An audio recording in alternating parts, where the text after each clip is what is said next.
Esse caso foi encerrado pelas empresas há décadas. Os documentos foram guardados, os cientistas assinaram contratos de confidencialidade e você continuou comprando, consumindo e achando que o problema era sua falta de disciplina.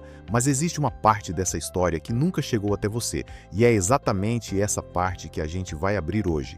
Bem-vindo ao caso oculto. 1. O sistema foi projetado. Você já parou no meio de uma refeição e pensou: por que eu não consigo parar mesmo já estando satisfeito? Essa sensação tem uma explicação precisa e ela não tem nada a ver com fome, fraqueza ou falta de disciplina. Em 1999, um ex-executivo da indústria alimentícia começou a investigar o que acontecia nos laboratórios das maiores empresas de alimentos do mundo. O que ele encontrou levou anos para ser publicado, enfrentou pressão jurídica de múltiplas corporações e perturbou para sempre quem leu. A conclusão era direta: nenhum daqueles produtos foi criado para alimentar você. Foram criados para te prender. Não é metáfora, não é exagero, é engenharia aplicada ao seu sistema nervoso. Dentro dessas empresas existe uma área que a maioria das pessoas nunca ouviu falar, chamada ciência sensorial.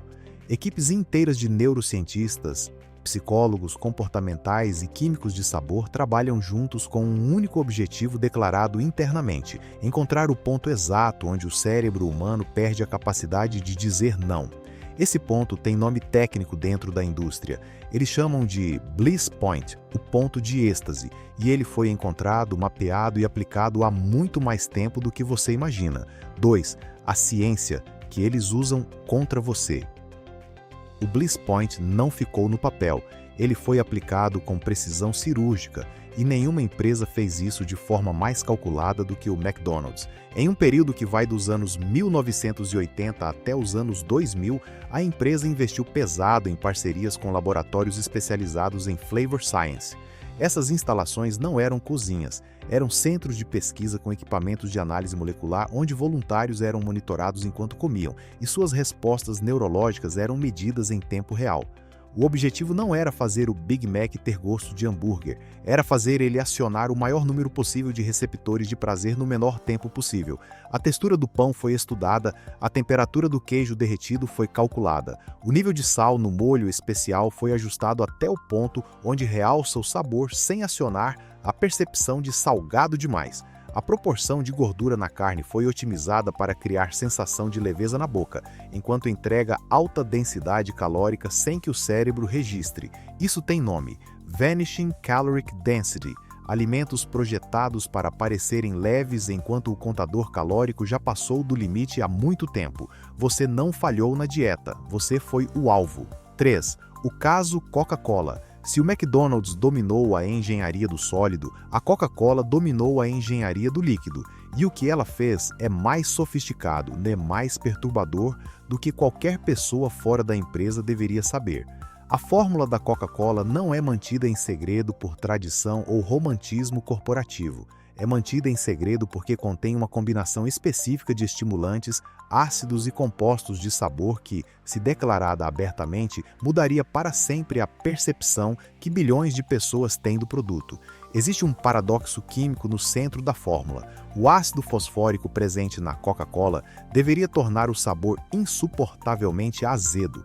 Para neutralizar isso, a empresa adiciona quantidades massivas de açúcar, tanta quantidade que, se você soubesse o número exato antes de beber, provavelmente não conseguiria.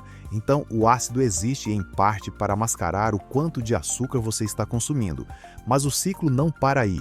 O açúcar eleva rapidamente a glicose no sangue. O pico é seguido de queda.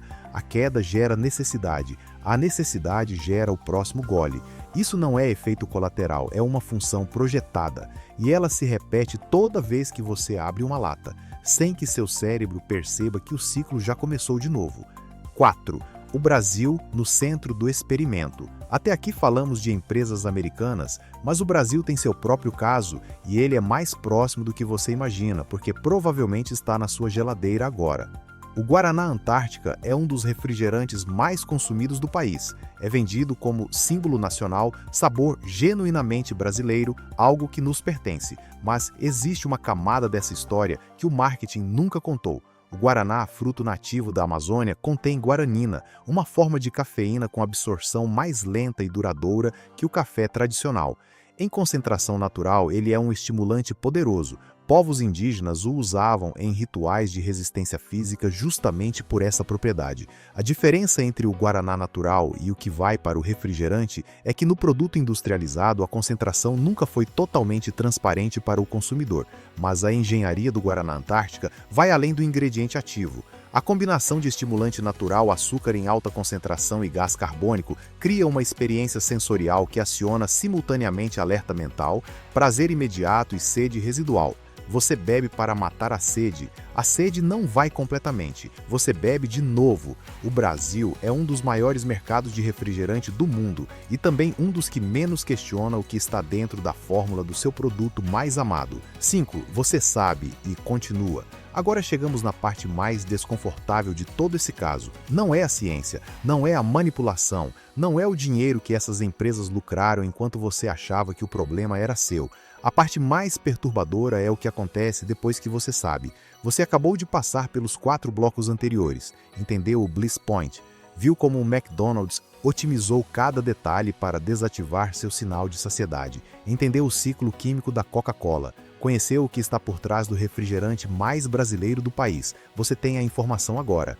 E amanhã, quando passar na frente de um McDonald's, seu cérebro vai liberar dopamina do mesmo jeito. O cheiro vai acionar o mesmo mecanismo. A vontade vai aparecer com a mesma intensidade, porque o vício não é quebrado pelo conhecimento. Ele foi construído em uma camada do sistema nervoso que não responde à lógica, responde a estímulos. E esses estímulos foram treinados em você ao longo de anos de exposição repetida, desde a infância, quando suas preferências ainda estavam sendo formadas. Isso não é fraqueza. É o resultado de décadas de engenharia aplicada deliberadamente ao seu comportamento, financiada por empresas que sabiam exatamente o que estavam fazendo e escolheram não parar. Esse foi o caso oculto número 4. O caso está documentado, as evidências estão abertas, e agora você não pode mais dizer que não sabia. Se esse caso te perturbou do jeito certo, compartilha com alguém que ainda acha que o problema é falta de força de vontade. E me fala nos comentários, qual dessas marcas você consome todo dia sem conseguir parar? O próximo caso já está sendo investigado. Até lá!